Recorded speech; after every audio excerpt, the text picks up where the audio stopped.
In this video, I'm going to show you how I sourced $2 million in pipeline as an SDR. But the thing is, I used to be absolutely terrible. I was the 22nd employee at a startup called Terminus. I had zero experience, no CRM knowledge, no quota history at all. And I'm going to walk you through the 5 moves that took me there so that you don't have to go through the same pain as me. So this is the playbook I'm about to walk you through. So let's get straight into it.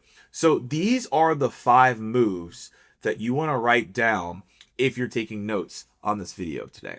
Number 1 is being hungry and outlearning everyone. And I'll show you that exact process to do that. Number 2 is blocking out your calendar. And then number 3 is mastering the power of persuasion. Number 4 is how do you adjust the channels to work in your favor to get more responses? And then 5 is building a phenomenal work ethic.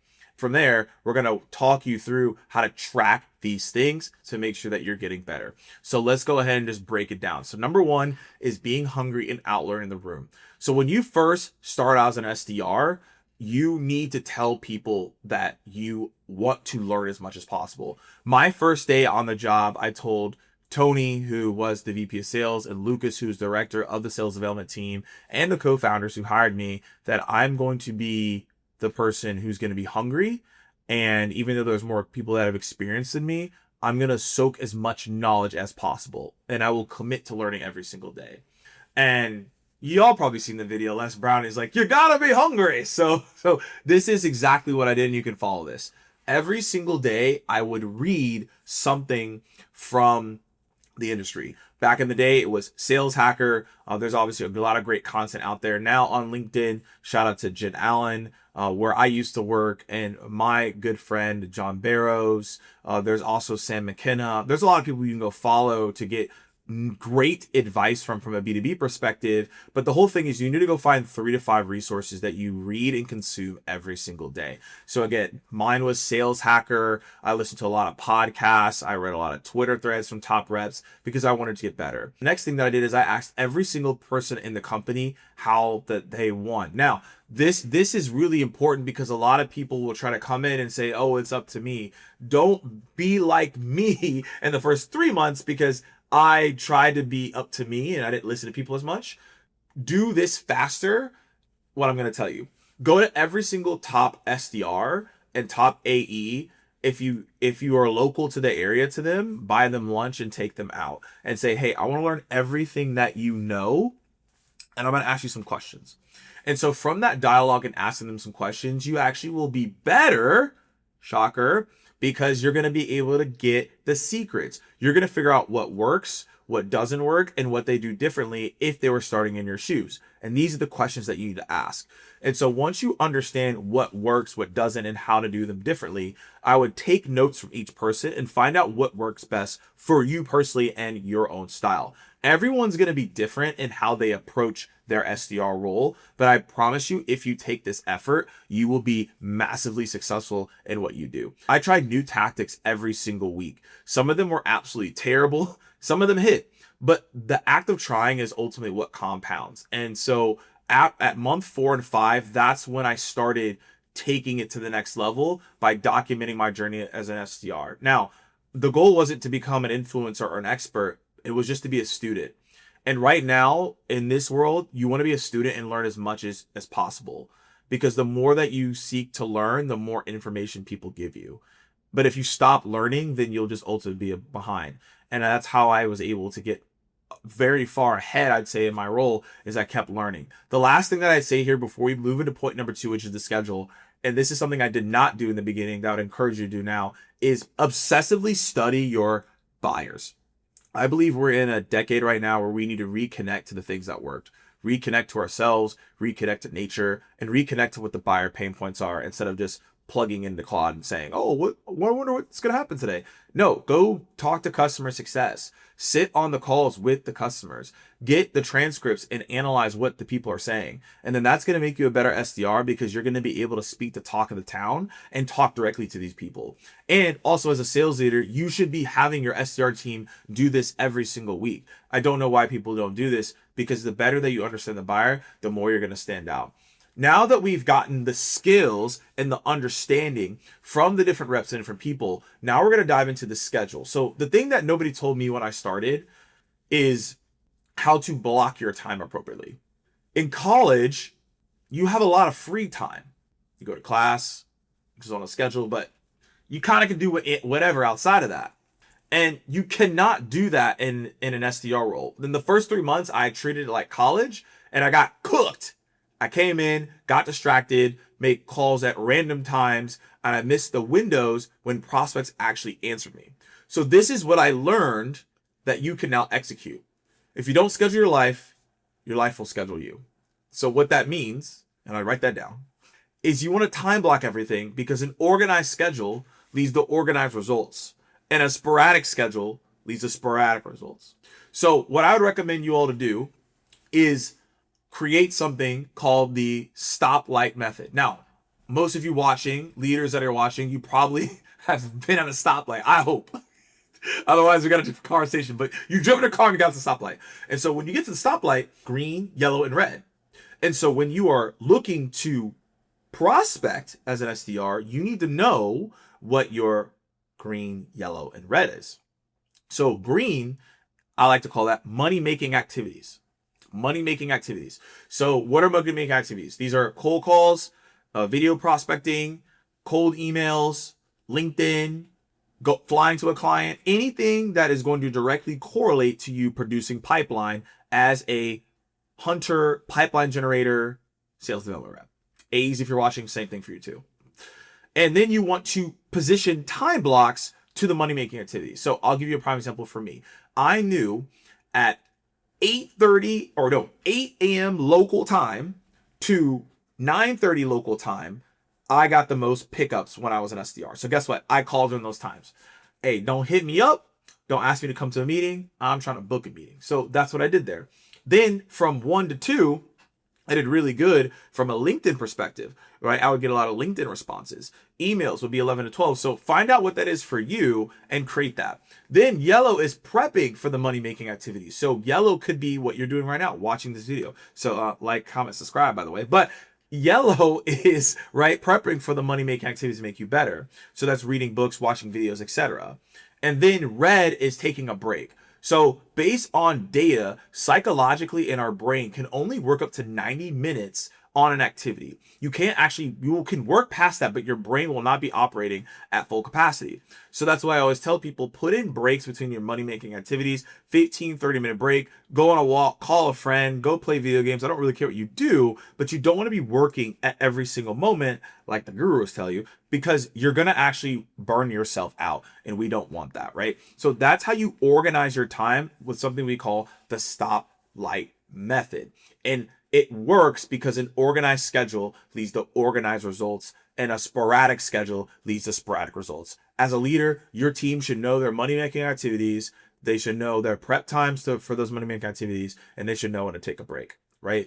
And this calendar will allow you to be way more organized in how you go about it, and it's definitely the move there. So now we have this all organized across the board, and you may be like, Morgan, well, this is a lot going on across the board. So if you're like, hey, you want your team to be more organized in what they do, you want your team to be more proficient, I run a program called Sales Team 6 at our company called AMP Social. I can run an outbound strategy call with you on how exactly to set these things up for your team, so you're not overwhelmed being like, where exactly do we go? So if you want to check out what we're doing, you want to have a call with me, look out in the description. I'd be more than happy to discuss it with you. So let's go to number 3, which is the power of persuasion. So this is the skill that really helped me as an SDR across the board, is the ability to convince a stranger to continuously talk to me even though they want to leave. And most reps think persuasion is a personality trait, which is absolutely wrong. Persuasion is a skill. Skills get built by volume. So what I did is I'd be like, hey, I'm going to make 80 to 100 calls a day, knowing that I might get 4 to 6 conversations out of that maybe. As I got more reps in it, I started finding ways to be more persuasive and to have better conversations. What I would tell you is that by month 4, I wasn't afraid of cold calls. Month 6, I would have fun with it. And by month 12, I just treated it as if I was having a normal conversation with anyone on the street. And the goal is that most people are afraid of cold calls because obviously they don't know the person. But I would just encourage you to treat it as if you were talking to someone and you were just having fun. And that's how you actually get better at persuasion. It's not about having trickery. It's about listening to what the prospect says. I like to say irregular words. So irregular words are things that they say like, oh, that was okay, or that was all right. Dig into that and ask follow-up questions. And that will allow you to actually get better answers. And when you get better answers, the persuasion can be higher because then you can drive them in the direction that you want to. And you can use this on every single cold call. In the future in your role, you can use it on every single sales call. And leaders across the board, you can start coaching to this and making these small little tweaks when people say small irregular words and adjusting it from there. Now let's get into the multi-touch strategy. So when I first started off as an SDR, I wasn't good. 3 months I got cooked. I didn't know what to do. But I noticed that the people who are really good at the roles, they do something called the Steph Curry principle. So the Steph Curry principle is basically finding what you're really good at and doubling down on it and having everything to support it. So what do I mean by that? Steph Curry is really great at shooting threes. I think no one is going to debate that with me. I think we all could agree he's phenomenal. Now, you want Steph Curry to shoot a three. You don't want him to shoot a mid-range. You don't want him to lay up, and you sure as heck don't want him to dunk. I hope not. He can do all those things, though. So with the Steph Curry principle, it's let's try to get him to three-pointers. Once he starts hitting three-pointers, they're going to start pressuring him more, right? Then it allows him to do other things to be successful and score. And that's what you're going to do as an SDR. And if you're an SDR leader watching this is how you're going to lead your team.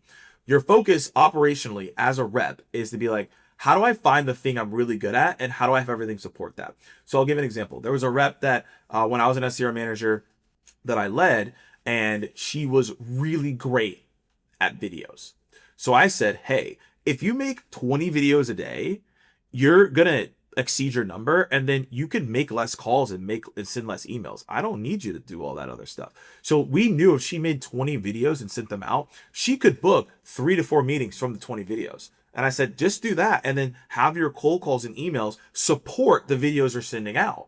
That was my strategy. I got really good at cold calls, and then I got really, really good at videos. And so I'd send videos and have cold calls and email support that. I had another rep, he was really good at writing emails. It's like, dude, if you write 30 personalized emails a day, you're going to win. And then use the calls and LinkedIn to push back to your emails. So Steph Curry, 3-pointers, cold call, emails, then push it back to the main channel so that you can get success. That's what you want to do. Send out the stuff in the beginning as you start as a rep. You don't know what works yet. You don't know what you're good at. So do a lot of calls, send a lot of emails, do a lot of LinkedIn. But you'll quickly find, oh, yep, LinkedIn's my thing. Or, yep, you know what? Email's my thing. And then from there, right, you can start building. And then always adjust it. Because right now, I'm finding in 2026, as I build my own company and do my own pipeline generation, when I'm looking to get a target accounts, voice notes are absolutely great for me. So I started to double down on that and focus on that too. So that's the move there. Send out a lot of volume, find out what your Steph Curry is, and double down. Last thing, I think I spent a lot of time on this because this is pretty straightforward. This is the cornerstone. And it's the most controllable factor for your success, which is your work ethic. And I'll tell you why this is important. So I had a colleague. His name is Jim. He was an SDR with me at Terminus. He was an AE there at Terminus, still account executive. And he just outworked everybody. He would get in really early. He would stay really late. And he was determined. I'm not saying you need to work 24/7 hours. I don't think we're in the age of just working hard. And I actually don't want to promote that on this channel. That's not my point. My point is that he really wanted it. And he did it consistently every single day. And I was like, this dude is crazy. But he was the top performing rep on the team. I think I only beat him twice. He was hungry. But it got me excited because it got me better. I started coming in early. We started calling together. And we both got better together. So my thing is, if you don't have someone at the company setting the tone, set the tone. Make the early calls. Do the extra research. You will get recognized by our leadership and you will get promoted faster. And you will get in roles that you didn't even think of. But you'll have some people that will also follow you. And then that's when it gets fun. Because now you're having friendly competition each other across the board. This role is already hard. So make it fun by creating a little bit of competition and working hard and being very grateful and excited about your work. This is not an easy job to do, being an SDR, especially now with all this AI stuff. It's not easy being an SDR leader. The only thing that's going to get you through is by continuously working hard and getting better and challenging yourself and having fun with this. And that's what I always coach people when I work with them across the board. And as you look and you execute this, there's a couple things you want to measure. That's just the 3 things you want to live by as an SDR. This is like how I looked at it. Because there's like 50,000 things you can look at, but there's only 3. One is I looked at what were my positive reply rates, not negative or overall reply rates. What are my positive reply rates? I tracked every single opportunity that I had in a spreadsheet based on pipeline attribution. You need to know this as a rep, by the way, because when you move on, you want to know how much pipeline you attributed. It's a great story to tell, as I'm telling you the story right now. And then 3 is you need to know how many quality meetings you book per week. So then you know how to set the tone on those things. If you focus on those 3, you're great. You can also look at bonus activity it takes you to hit a meeting. You could do that too. But if you focus on those 3 that I mentioned, you're in a fantastic spot. So as we wrap up this video today, my goal is that you take these 5 things I mentioned to you and you can go out and source millions and millions and millions of dollars in pipeline as an SDR, which will get you recognized to get promoted to whatever you want to go to, a manager, an account executive, and also for SEO leaders. This is great to lead your teams with across the board. This is the game, and this is what I do. My Sales Team 6 program with our sales consultancy, AMP Social, is we've generated over $30 million in pipeline in the last 6 months, and it primarily is because of these functions and these things I'm telling you. These are fundamentals, but they will lead to your success. And the reps who embrace this role with these techniques I'm talking about, you will be massively successful, and you don't have to suck like I did in the beginning. So these 5 moves are what you could do to go out and be successful. This is how I went from